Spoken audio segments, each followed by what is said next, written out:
Hi, I'm Rick Hess. Thanks for joining us today to discuss the next conservative higher education agenda.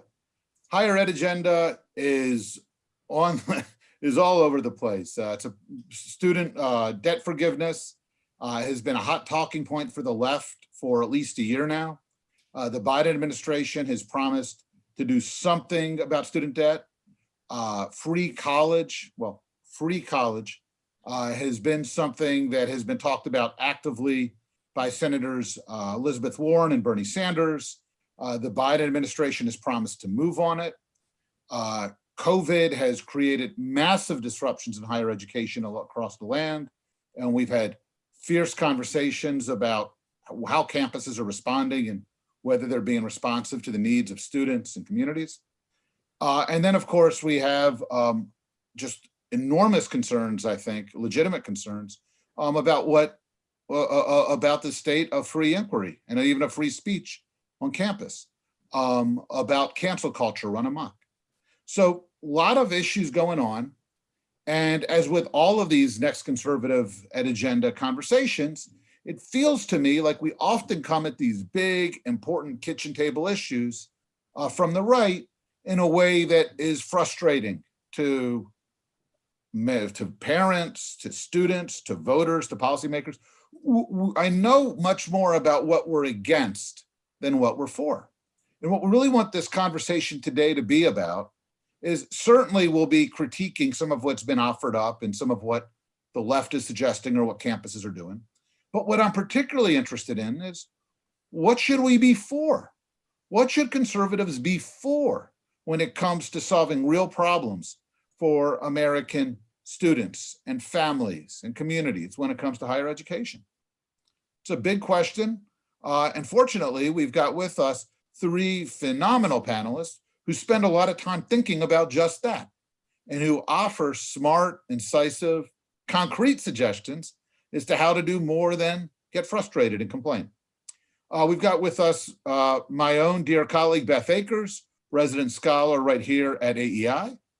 Andrew Kelly, formerly the pride and joy of AEI, who left us when he got recruited away to go be senior vice president for strategy and policy at the University of North Carolina system.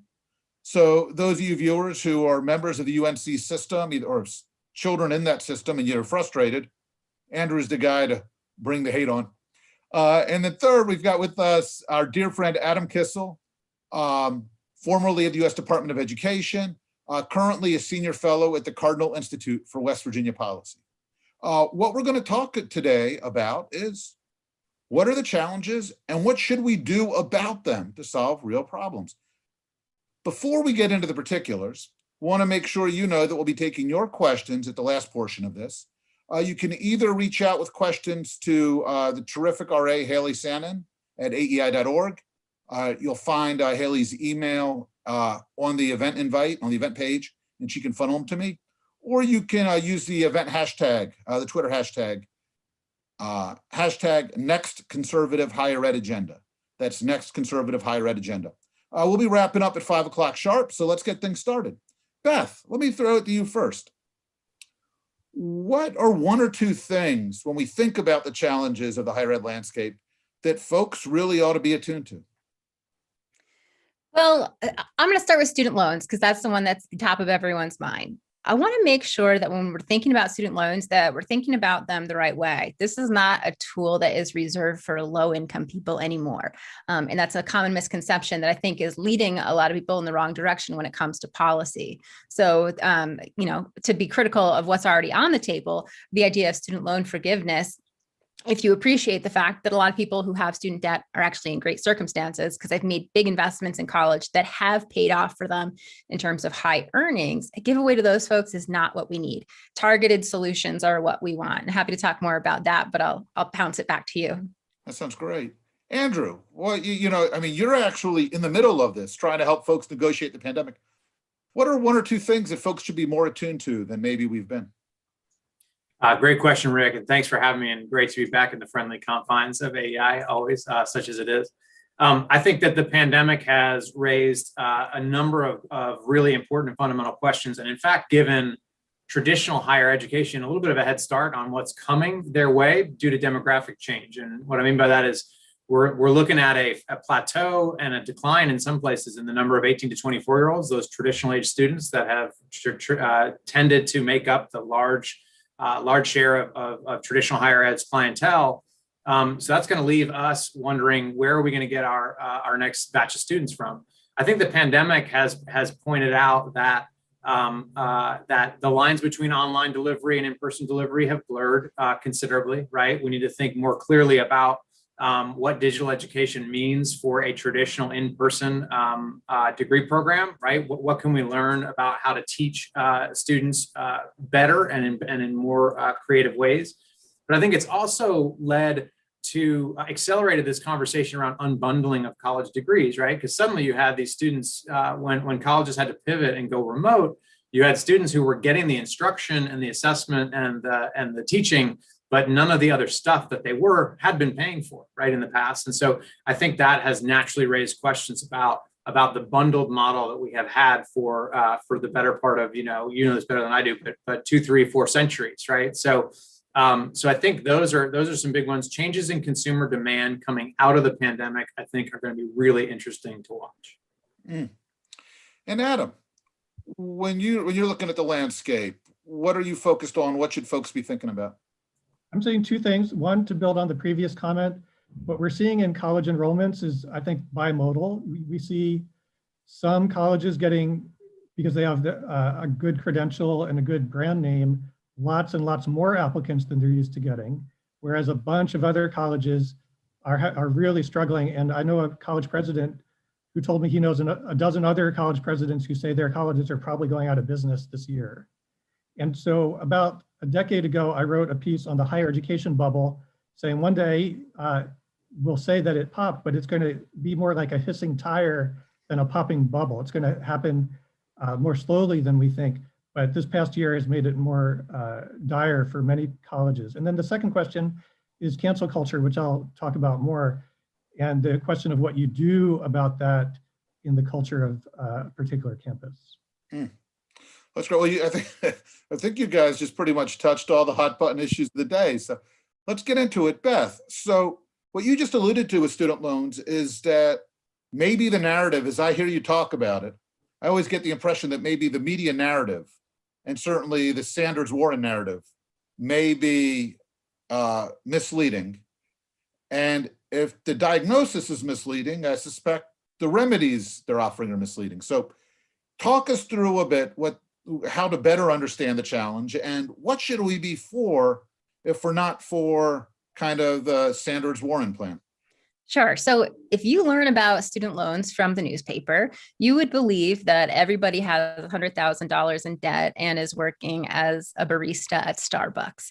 That is the narrative that has been covered to death. And so we have all come to believe that the crisis in student debt is represented by those people, that it's these huge balances of people who have low income jobs and just no hope of paying back their debt. The reality of what's happening in student loans is so different. The people who struggle the most are actually people who have small balances. A lot of that is because people start college, then they don't finish. So they don't have a degree that gets them the access to higher paying jobs, but they still have to then pay back their debt. So they're in trouble. So here's what we want. We don't want to just wipe away all of the debt that's out there. It creates really perverse incentives. You know, if my kid was going to school next year, right after we did that, I'd tell him to borrow every penny and put it back on the taxpayer, because why not? He's not going to have to pay for it anyway, right? It's a huge distortion. It's really expensive. But what should we do is we need to make it so that higher ed isn't so risky that low-income students can't try it. And that's kind of the situation we're in right now. We're letting people try it, but a lot of it's on their own backs, right? And if it doesn't work out for them, we have income-based repayment, which is a protection in theory. In practice, it's not working well. So I think that's where the message needs to be. It's got to say, we have to make it so that it's affordable for people to try college in this country. And if it doesn't work out for them, we're not saddling them with unaffordable debt for a lifetime, but make sure that people who do go on to get the benefit of higher education, they're the ones who are going to pay for what they accessed. And I think that's fine. Andrew, I want to come to you on these larger system issues in just a second. But what Beth was just saying reminds me, you and our colleague and friend, Jason Delisle, helped Jeb Bush in 2016 sketch a vision of a different approach to funding higher ed. Curious if that's still relevant, if that's part of the response that Beth is sketching here. I think it's absolutely relevant, and it was a great, I think, idea to really kick the tires on, and I'm grateful to Jason Delisle, former colleague Jason, for working on it with me, and I think, you know, what Beth points out is that we've got a problem on the repayment side that is really not a mystery, right? We know that repaying your federal loans is painful and it is complex. And it puts, to use Beth's words, mostly on the borrowers, right? So what the JEB plan called for was a tighter control on the front end, basically limiting borrowing to a $50,000 line of credit, and then on the back end making repayment through the tax code, essentially. So it'd be much more seamless than having to actually sit down and sort of crack open your checkbook and write a check to your loan servicer, right? There are systems like this in Australia and some others that where repayment of student loans is not nearly the ordeal that it is here. And so I do think that it's a worthwhile idea to continue to think about. And I'll say more about, you know, because I think your point, Rick, that you had started with, which is what should we be for as opposed to what should we be against. That's one of the things that we should be for, is a simpler, more humane student loan system. So Beth, so if there's one or two particulars to what you and Andrew were talking about, if you're talking to Senator Burr or you know, Representative Fox about what they ought to be putting out there as you know, as the debate unfolds under forgiveness, what are one or two particulars that they ought to be making central pillars of what they're pushing? So a couple things. First, I'd say the safety net that we have, we're calling it IDR, income-based repayment, we'll call it everything because it's actually a set of messy programs that in theory cover everyone, in practice cover whoever is really hyper aware of policy and knows how to go out and get the benefits. So we got to get rid of that menu of repayment plans that create the current safety net and just put one income-based repayment system in place so that you graduate from school, you have debt, the IRS, it withholds income from your paycheck based on how much you're earning so that your payment of your student loans is affordable and based on how much you're earning. Then we can do student loan forgiveness like we currently do after long periods of time if someone experiences that their debt is unaffordable in the long run, not just in a moment in time. Another thing that I'd really like to see that I think would address the low balance borrower problem is that we currently subsidize higher education across all 4 years of enrollment, assuming it takes 4 years. What we could do instead is front load some of that aid.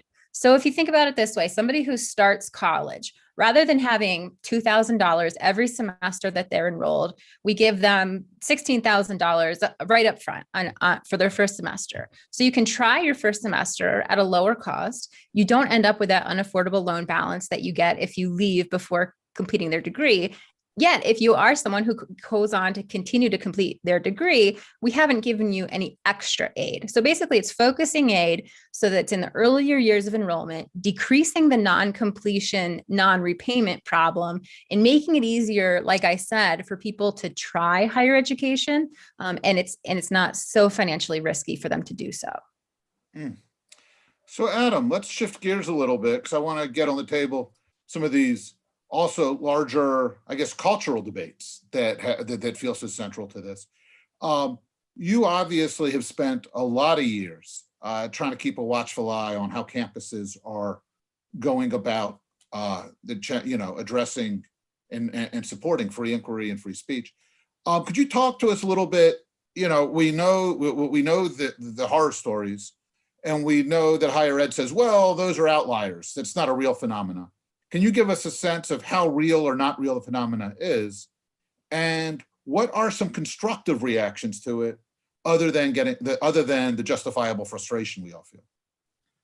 There was a survey of thousands and thousands of students done by FIRE, the free speech organization, and College Pulse. And they found that the culture of free expression on campus is in bad shape at most campuses. Even at a place like University of Chicago, which has great policies on paper, students still feel like they cannot discuss issues that they want to discuss freely because of the social pressures. And so we have very good data that it's a widespread problem. And it's not just a matter of what the speech code says or an individual person or group, say Stanford College Republicans that are getting in trouble with people who don't like them on campus. So what can you do about it? Well, outsiders have not been successful about it, and they probably shouldn't be, because it doesn't change the culture of a campus. As you know, if somebody comes in from the outside, a judge, and says, you now have to do this, or the legislature or the executive branch says, if you don't comply, we're going to punish you. But instead, the concept of civic friendship and civil discourse modeled from the inside, especially among senior administrators and senior faculty, can make a much bigger difference.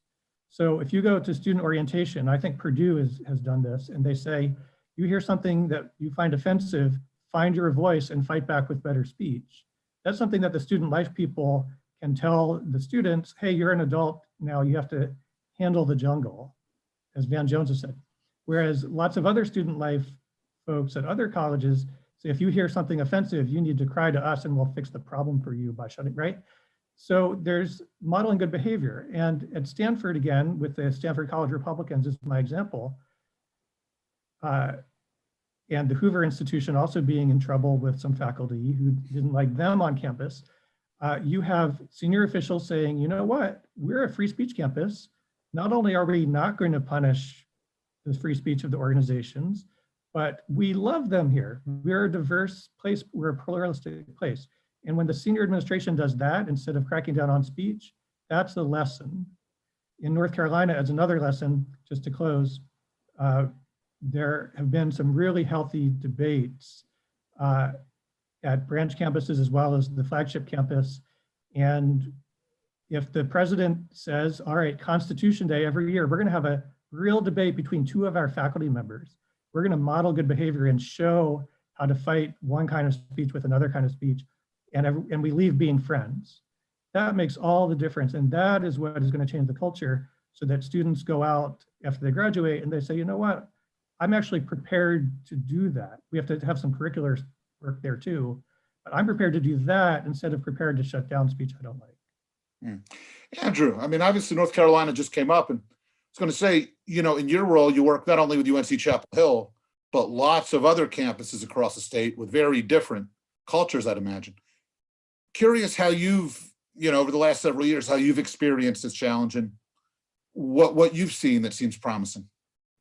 Yeah, I think that I would just commend what Adam just said in many respects. I think one of the things that I think conservatives have often underestimated or misperceived is the risk of having rigid policy on free expression imposed from the outside by legislatures and/or the feds, because my hypothesis is that those tools would be used by the very folks that they are trying to expand their horizons and their beliefs, if you will, right? So I do think that that's something that in these debates does not often occur to people, is that who's most likely to use a tool, right, about their free expression being violated, right? It's not typically the conservative student who is seemingly suffering in silence at times, right? It's actually the more vocal group. So I think Adam's concept of having this come from within and be modeled by people on campus is really insightful and important. I would commend to you all two things. One, the governance committee for our board of governors, which is the board that oversees the entire system, has had a series of discussions around free expression.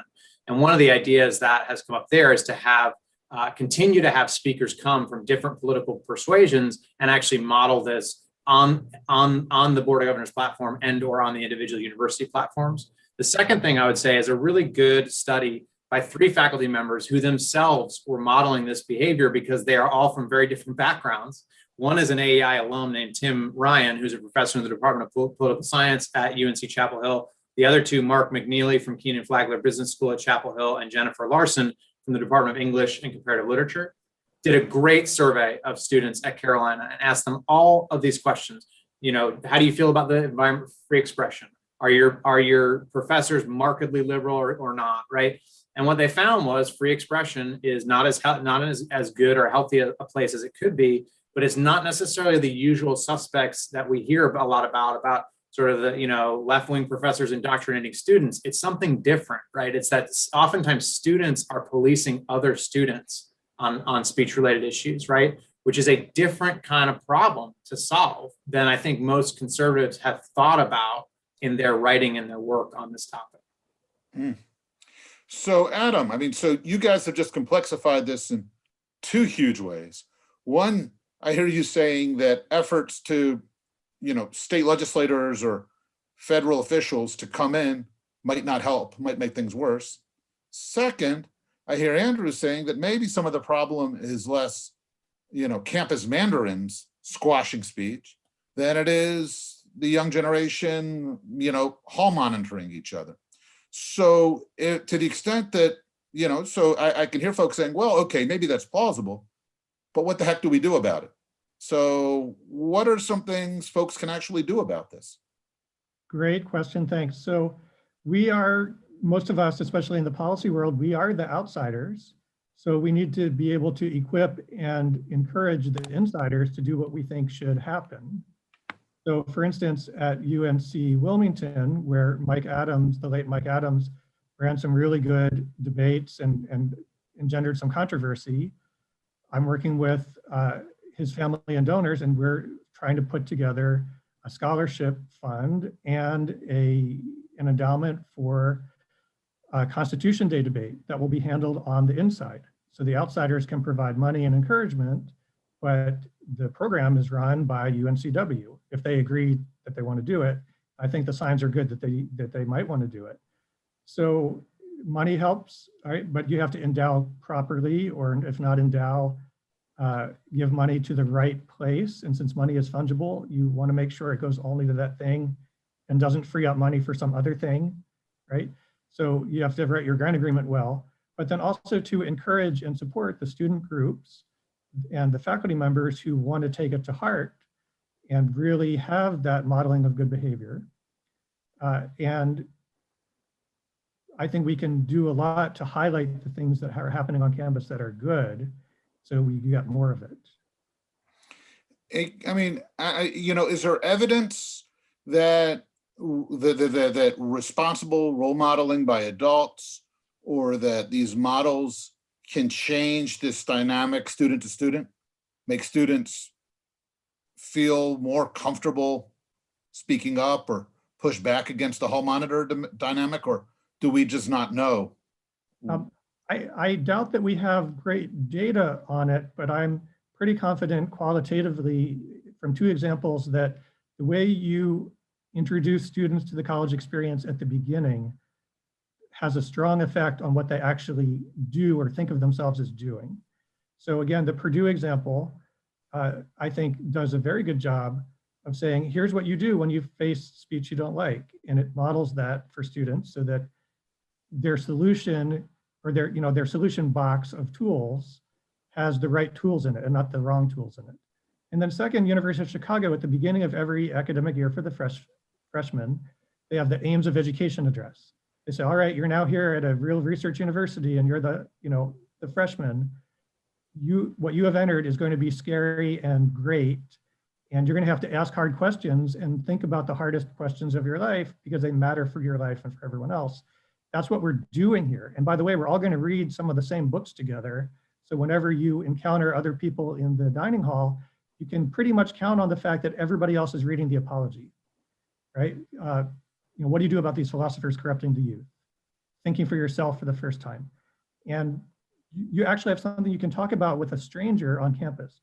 So that sets the tone for the U of C freshman. So if you do that at the beginning and then you show that you mean it, I think it can have a strong effect. Rick, can I make one point on that real fast? Yeah, please. I think this is a really interesting and important point. And there's actually interesting parallels between this conversation around free expression and a very different conversation on diversity and equity and inclusion on college campuses, right? And to me, the common thread is that we are often trying to graft solutions onto the problem. That is, let's hire somebody whose job is to fix this problem for us, right? And all we just add to sort of the administrative creep, right? What Adam's describing, one way to think about what Adam's describing is that, in the literature on when does diversity training, wherever you want to use, right, for the phrase as a phrase, what do we know causally about what works, right, to actually change people's perspectives on others? It's the contact hypothesis, right? It's the oldest thing in political psychology, right? It's like work together on a problem together, get to know each other, learn that each person is a human being, right? And the same thing goes for race and ethnicity as it does for political differences, right? And the tendency on a lot of college campuses is to instead do more splitting than lumping, right, in terms of the programming. And so more lumping in terms of bringing students from different backgrounds together to work on common issues, read a book in common, go on an outing club trip, go camping, solve a problem. I think there's real fertile ground there for this problem and for lots of others, in my opinion. So I love this. One question, I guess, I hear, Adam, I hear your point about the value of commonality. It does feel to me like a number of campuses, for instance, have told all their students, you're all going to read Kendi's How to Be an Anti-Racist, or we're all going to read D'Angelo, White Fragility. And that seems to me, I'm not sure how it fits what you're talking about, because it does give everybody something to talk about, but it seems to give everybody something in common, which works away from the kind of open-minded discourse that, so is it not just something in common, but it's something in common that doesn't, load the dice as far as. Right, something in common that's good instead of something in common that's not good for campus dialogue and a healthy academic and social experience, right? So I suggested The Apology. It's a short, easy read, but it sets the stage for what people do in the intellectual life and some of the challenges involved with a philosopher versus the political life. And it gets you thinking right from the beginning about some of those issues. Also at University of Chicago, a lot of the students used to all read the Iliad in their different first-year humanities course. And you have to, again, address that question, Agamemnon versus Achilles. Do you want to have a short but great life, or do you want to have a long and boring life? And you can do that as a politician or as a warrior. And you ask those fundamental questions at the beginning, and that sets the stage for how you see even what courses you want to take when it's time to look at the course catalog. If you're learning about how to be an anti-racist, then it primes you to use group identity as your focus and your lens, and that's unhealthy. So you have to choose well. Andrew, let's shift gears a bit, but I want to talk a little bit. There's these larger issues that you touched upon, raised by the pandemic. There's this question of whether or not a number of institutions will be at risk. But more fundamentally, there's this unbundling you talked about, this idea that campuses have historically said, come here, because you get to hang out in the student center and have late night conversations in the library and use our climbing wall. And that's why it costs so much. And now they're saying, actually, you're getting your money's worth if you're watching this thing on Zoom from your parents' basement, which raises questions about, like, what is it in the college education and what are we paying for? And how does it, and you're a guy who's obviously written books about how to spend higher ed dollars better, about innovation in higher ed. So what are how do we start to tease apart the challenges here that we ought to be thinking about? Yeah, it's a good question, Rick. And if I could, to move this beyond just unbundling, because I think part of the point of the event really is to talk about what conservatives should be for, right? And I think this is a great example of one thing that they can discuss with it's similar to other industries in which they have worked and critiqued, right? And I come back, as I was thinking about this event and getting prepared, I kept coming back to our old boss's, Arthur Brooks's line in Conservative Heart, right? That the conservative heart is about fighting for people, not against things, right? And if there's an adage, that if there's a place where conservatives have been far off the mark in general on that adage, it is higher ed policy, right? It is conservatives have been against things. They've been against the Pell Grant program. They've been against student loans. They've been against colleges and universities. They've been against the very idea of going on to education after high school, right, in general. So lost in this discussion is how does this factor into the fight for people, right? So when I think about kind of how do we make sense of this industry and how should conservatives think about it, I really think that we need to answer three real questions, right? Fundamentally, the first is, do we believe that more Americans should pursue education after high school or fewer? Okay, this is not a question with a clear-cut answer, depending on which conservatives you read, right? Some of them say the loudest voices tend to be fewer, right? We've had books about is college worth it, the case against education, real education, going broke by degree, so on and so forth, right? So that's a question that fundamentally conservatives have to answer, right? Many conservatives have always been for higher high school graduation rates, higher reading and math scores. You've written about this. Lots of people have written about it. Suddenly, when they turn 18 and they graduate from high school, we've decided that we no longer think that that's a worthwhile goal. The second thing is, do we think generally that federal higher education policy directionally is correct, even if it needs some significant reforms, or is it wrong, right? Again, not a clear-cut answer depending on which conservative you read. I often ask people to do a thought experiment.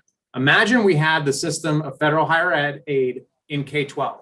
We had students that had uber portable vouchers. They could take them anywhere they wanted, religious, secular, technical, liberal, classical, right? Any length you wanted, 2 year, 1 year, any kind of credential.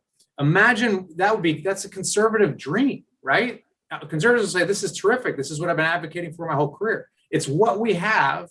It's what we have in higher education. And it's in fact what the free college movement, the federal free college movement, wants to move away from that market-based approach to this, right? So the point is, we can't take that market-based model for granted, because it is actually under threat. And I know it's a good segue to what Beth wants to talk about too, but these are the kinds of things I wish conservatives would talk about, as opposed to this sort of the sort of sideshow traveling circus that we spend most of our time talking about, right?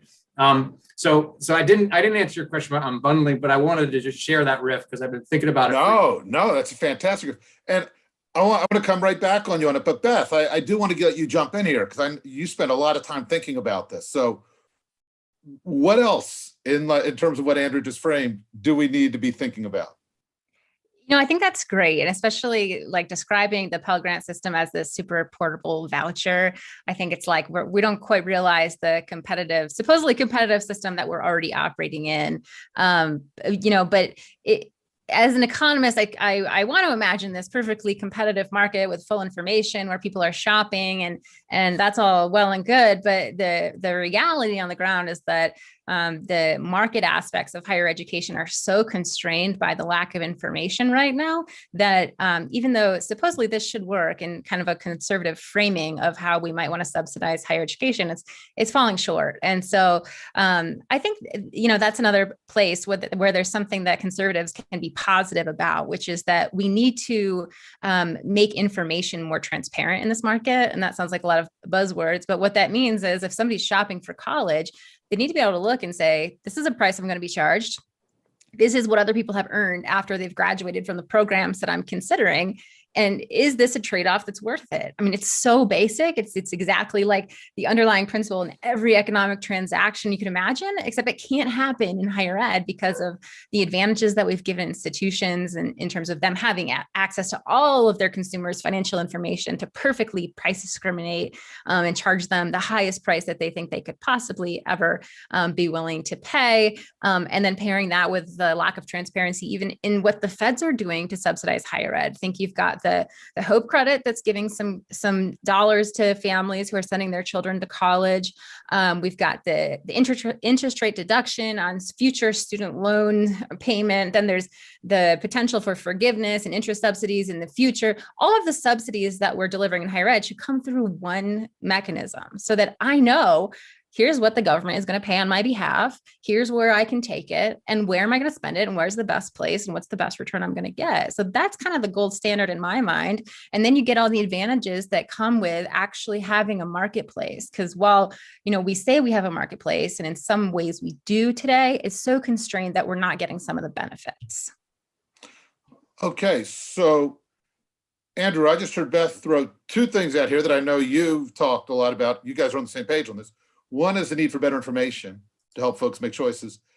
Two is the need to streamline, make more coherent federal aid. So what else is here though? Well, so I get that, but you just set us up with these building blocks. So what else? How should we be thinking about that? This is exactly, I could not agree more with what Beth was saying. And that is, we have a very imperfect market, and some of those imperfections are created or exacerbated by federal policy, right? And some of them are just emblematic of the good itself, right? It's higher ed's an experience good. You don't necessarily know what you get until you're in it, and in some cases until you're way downstream from what you got, right? Like your diploma 30 years from now, you may say, boy, that was really worth it, right? But it's hard to tell a priori, right? So to your point, Rick, yes, agree with Beth about more information. This is a solvable problem. And I think, nothing's perfect, but we can't let the perfect be the enemy of the good as far as measuring higher education's value proposition more effectively. And I think we've made great strides with that, with the college scorecard data that are out there, and in particular the Trump administration's continued work on that. The program they inherited from the Obama folks. I think market discipline. Another way we need to think about market discipline is bringing more private capital to bear on the system, right? So we have a loan program, and sometimes what conservatives say is get the feds out of lending and go back to the old FEL program. That wasn't a private loan program. That was banks making the loans, and the loans were guaranteed by the feds anyway, right? So there was no underwriting. There was really no difference in many respects from what we have now. Real market discipline means let's figure out how to put employers more often on the hook for financing some of the work and some of the training that their own employers are getting, their own employees are getting, right? So some interesting firms that are working on that problem, Guild Education, InStride, right, where they're working to pair employers up with a portfolio of post-secondary providers who provide the employers with things that they want their employees to have that are high quality, high value. The employers then use the tuition reimbursement to actually help, right? What does it do? It's a market test, right? Employers aren't going to pay for it unless it's actually advancing their bottom line. The last thing I'd say quickly is just, I do think that we need to think that the feds need to think much more aggressively about sort of lower barriers to entry to new entrants to the field, but coupled with accountability, right? And this is where I think we've dropped the ball often, right? Is the conservative side has tended to fetishize for-profit colleges, right, as this thing that is to be lionized. And whatever your politics or whatever your view on that, right, they're not solving the barrier to entry problem that is preventing students from having as wide a range of opportunities as they need to find what's a best fit for them. So those are just a couple things. It's 101, right? It's sort of markets 101, but we seem to lose the thread. How do you lower those barriers to entry? Like what are a couple of steps? Yeah. So a couple things. I think that the combination of accreditation requirements, but also often state authorization requirements for institutions that want to operate in the state or operate across state lines, they tend to be very heavy on process and sort of inputs, right? Like, do you have this? What are the credentials of your faculty and so forth? And not that those things aren't important, right? But they don't emphasize the outcomes, right? They don't emphasize what your student outcomes look like. Are they able to get jobs, right? We should have an outcome-based regulatory approach, right? And a risk-based regulatory approach where we are actually judging the quality and the ability of firms to operate in this area by how well they serve their students, not by what they look like. Does this mean we should be for No Child Left Behind for higher ed? Now, again, we have the beauty of higher ed is we have a market, right? No Child Left Behind had to be heavy on standards and accountability because it's a public option, right? So the only tools that you have in some respects to correct traditional K-12 is through the process of accountability and sanction and in some cases vote your school board out, right, and vote new people in based on the results, right? In this case, people can vote with their feet, and as Beth pointed out, they do vote with their feet. We see it here all the time, And we're lucky in that we tend to be a great value here in the UNC system. So we capitalize on our competitive advantage. Beth, so, one of the things that you and Andrew were just talking about, obviously, is the cost of college. And, what we've seen during the pandemic, obviously, is, many colleges have changed their costs not at all, even as all of these, heavily marketed services dried up and offerings became a professor talking to you in a Zoom square on the iPad at your parents' kitchen table. How do we think about cost of college, and how do we get away from this is how much it costs to get a four-year degree at this place in a way that maybe is more responsive to the actual needs of students and that creates healthy pressures on higher ed to pay more attention to costs? Yeah, great. I love your observation earlier, and I made the same one, which was that pre-pandemic, it was like, oh, college is all about the magic. It's like floating down the lazy river next to your philosophy professor, and he's sipping an espresso, and you guys are talking big ideas, and that's why it's so expensive. Just trust me, And now it's like, oh no, yeah, it's just as good on Zoom. It really is. We're gonna charge you the same price.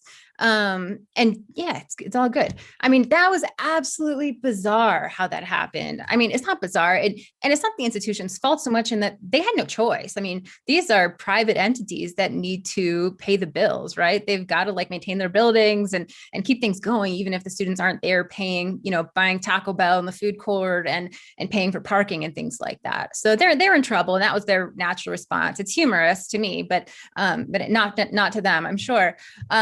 So how do we get the price tied back to value more fundamentally is, I think, the question. And I think to answer that, it's helpful to think about why it has potentially divorced. And, I guess I don't want to sound like one of those traditional conservatives who's saying no, we don't need everybody to go to college. We shouldn't be telling everyone to go to college. But I think what has happened as we have packaged a bachelor's degree as part of the American dream, we have made it such that people are willing to pay pretty much any price for that degree. That, in the combination with access to credit through the federal lending program, means that people feel such immense pressure to send their children to the right school, to get the degree themselves, so that they can be a part of this thing, right, that is success in America, that they have almost assigned an infinite value to that and are willing to pay any price to get there.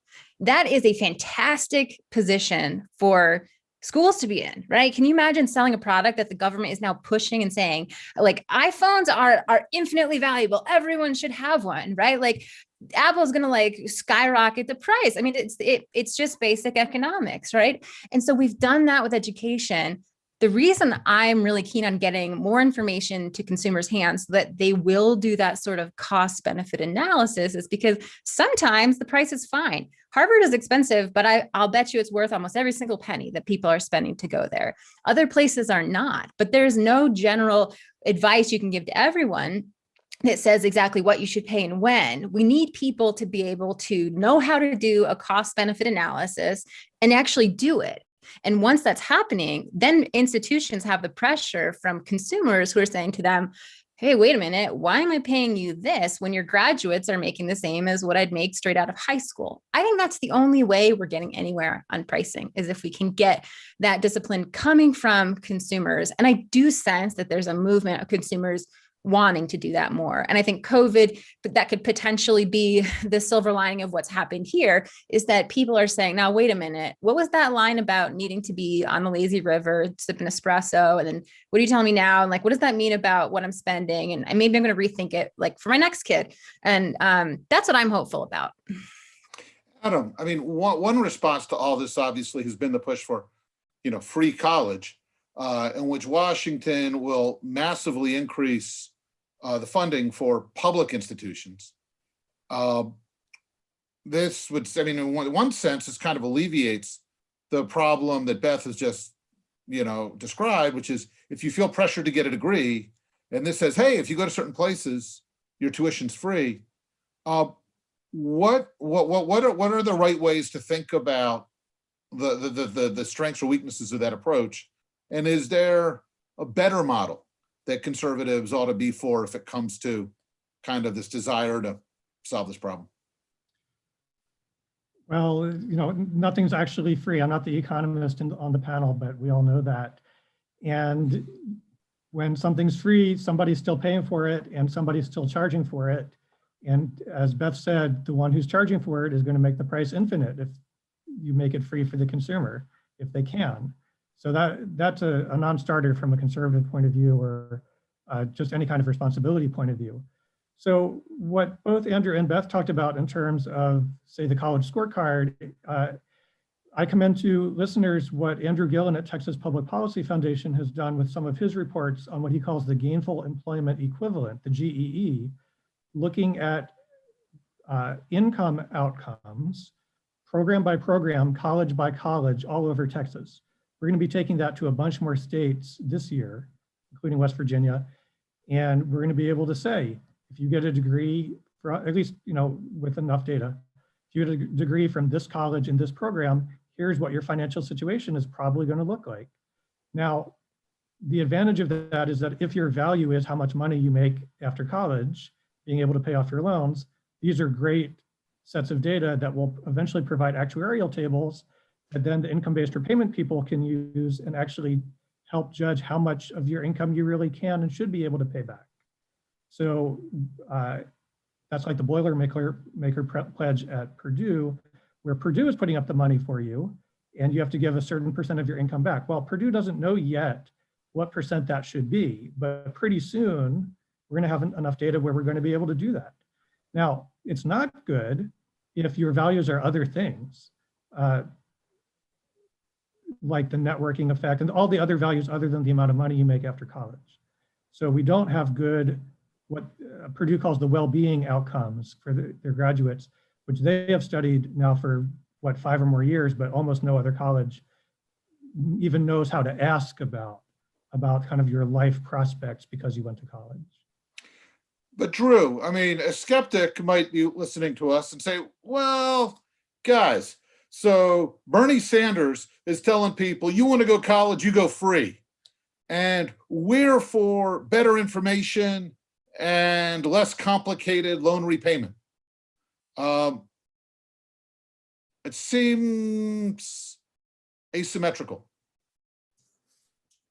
So what I would say, yes, so I would say it is asymmetrical if the conservative case is limited to a bunch of technocratic, wonky messages like we're going to improve federal data collection and so forth, right? To me, this is one of the biggest puzzles to me has always been how conservatives could be so compelling, in my opinion, on the plight of urban parents and the need to send their children to the best possible school for them and give them a range of options to choose from. And that is like how successful, Adam was talking about the success in West Virginia on school choice, right? How successful has that been on balance? Forget for a second the ultimate success of higher student achievement and so forth. There's lots of debates about that. But just the sheer fact, right? Rick, you wrote about this 20 years ago, right? We're now in a world where a lot of that is much more reality, right? In part thanks to compelling arguments, right? About choice and about the need for choice. And to me, like that's the frame with which we need this group and the world needs to talk about our higher education system. It is the most diverse, most varied, most interesting set of things that's out there, really. I think it's anywhere in the world, right? So that's one thing, is just incrementalism is not what the message should be. The message should be that we are trying to continue to maintain and improve your range of options that you have to choose from. That's one thing. The second thing I'd say about free college is just, anytime that you fix the price at zero and your ability to serve more students is contingent entirely on public generosity, it's likely to lead to rationing, right? It's likely to lead to cases where people do not have access anymore to the system.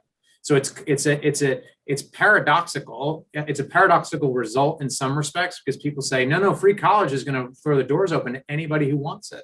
We've seen this in other places, right? When the UK implemented fees, access went way up right? They started charging people, more people could afford it. The schools could afford the marginal cost of educating another student because they weren't just beholden to the state, right? So that's one thing. Again, this price controls, right? This is the oldest sort of, again, one of the oldest conservative talking points in the book, right? That like this kind of stuff leads to rationing, right? So, and in a state like ours, where state legislators have done their job to appropriate money and keep the university affordable for its state residents, free college isn't, is not a conversation. We're having that conversation here on our own because our tuition prices are so affordable, right? So there's 10th Amendment questions. There's lots of different issues here, but I think fundamentally conservatives need to again argue for people and for things, not against them. We've got a bunch of questions have stacked up while we've been in the middle of this. So let me try to get to some of these. Adam, let's start with you. Thoughts on the movement to drop the SAT for college admissions? Big mistake. Standardized tests actually helped create access for people who weren't in the traditional legacy admissions. So you could show that you were good in some other way that made sense. And to take that away, of course, is the right of every college or public colleges with legislative approval. But I think it's a bad choice. That's all I'll say for the sake of time. But, I think, and this is one of those areas where I feel like very few people have actually stood up and kind of vocally said what you just said. Is this something the right should be for? Should the right say, look, you get to choose, obviously, but colleges should absolutely be using the SAT or the ACT or? Well, I mean, we have thousands of colleges in the country, and we like to keep each one as unique as we can. So for those for which it's important to have a certain baseline cutoff because of the quality or the difficulty of the education, SAT is a nice way to do it. For those that have more open enrollment or other priorities for admitting students, they may have completely different ways of assessing their admissions pool, which I'm also okay with. Beth, any take on the SAT, ACT question? Largely agree with Adam. I'm not going to add anything to that one. Okay. Hey, so Beth, we got a question on income-based repayment. Is it actually a solution to the challenge, or is it just a way to cover up the problem and make it look less onerous? That's a good question. I actually think it's part of the solution, but you have to frame the problem differently. So, I come back to what I was saying earlier about the primary challenge that we have to solve for aspiring students in this country is not that college is too expensive, because we've already done that. We've made all these loans available to them. If they want to go out and borrow to pay for their degree, on average, it's going to pay off. That's kind of the price problem. We fixed that for people.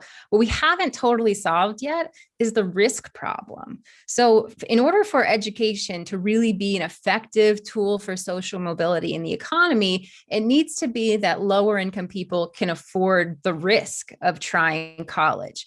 And what IDR, income-driven repayment, does is it says, if you're someone who invests in college, but over the course of your lifetime, it does not pay off for you, we don't want you to be left worse off than if you hadn't tried college in the first place. I think that's a reasonable baseline. But in order to know if that's true, we have to measure income over a long period of time.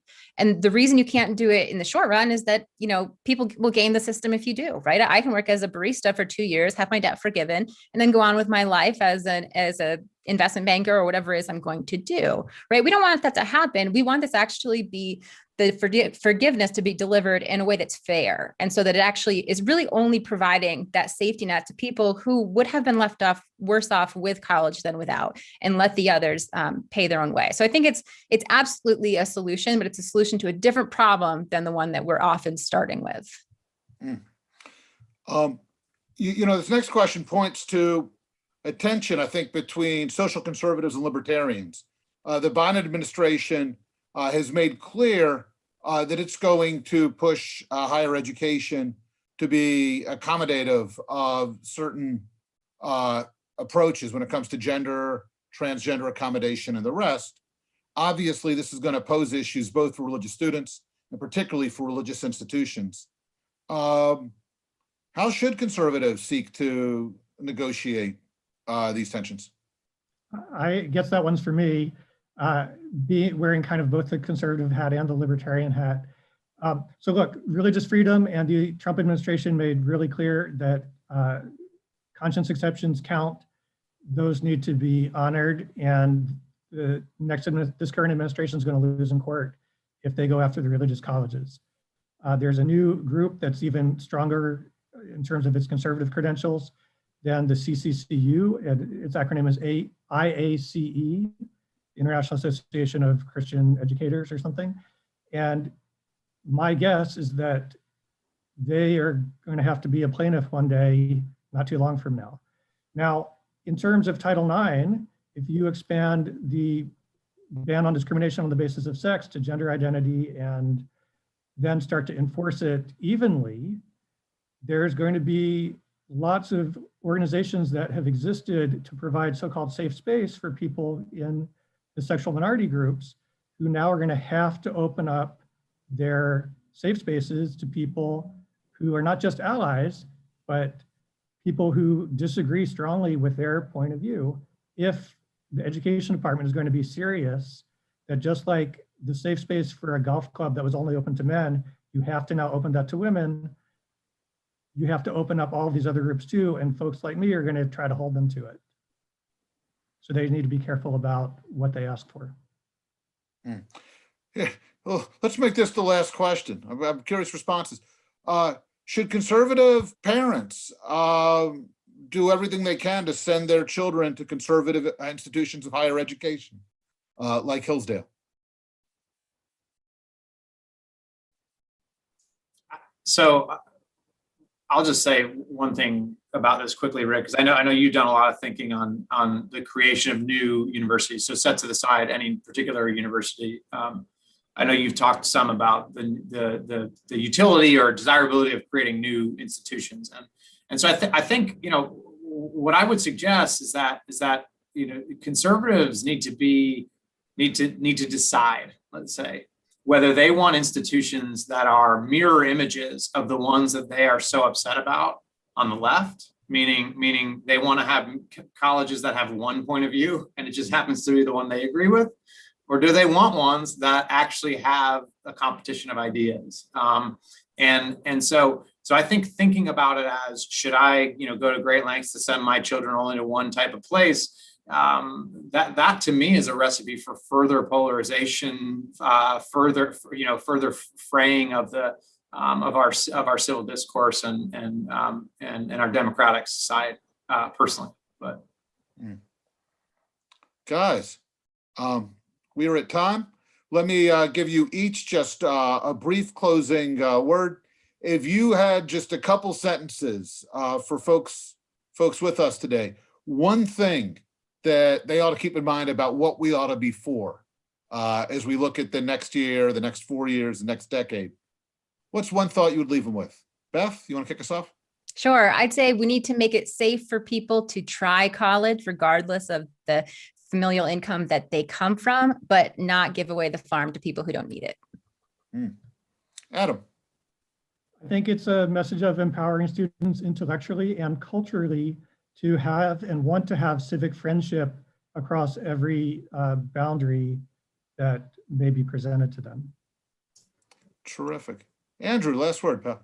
Yeah, I would start where end where I started, which is how do we make this about the fight for people with less power and voice than we have? And that's the 25-year-old single mom working a service industry job for minimum wage who has little opportunity to get ahead. That's the active duty soldier or returning veteran who simply can't make a traditional academic calendar work, right? These are real people, real stories with real needs. And to Beth's point, we need to make sure we're lowering the risk for those groups, but we also need to make sure the supply side has what they need, right? And when they need it. So I would leave people with that. That's fantastic. Guys, thank you so much. I mean, as somebody who's been with us for far too long now, one of my endless frustrations is that I know what we're against. And it's so often frustrating to say, all right, what are we for? I think if people show up with the kinds of things you're talking about, this focus on solving real problems for real people, and if that is our North Star, I think there's so many of these debates where I just feel that Well, you look at the arguments we're making, these are sensible arguments. These are compelling arguments. But we've got to actually go out there and make them and explain them. We can't just be grumpy. For those of you who are with us today, if you want to catch more of this, you could check out at AEI, the Next Conservative Education Agenda. And also make sure you go to the Conservative Education Reform Network website, where you can get more information on Adam and Andrew and Beth, on so many other of the bright light conservative thinkers on education, and access a whole bunch of content from folks like these guys and so many others. Thank you for taking the time to join us today. Be well, and we'll look forward to seeing you soon.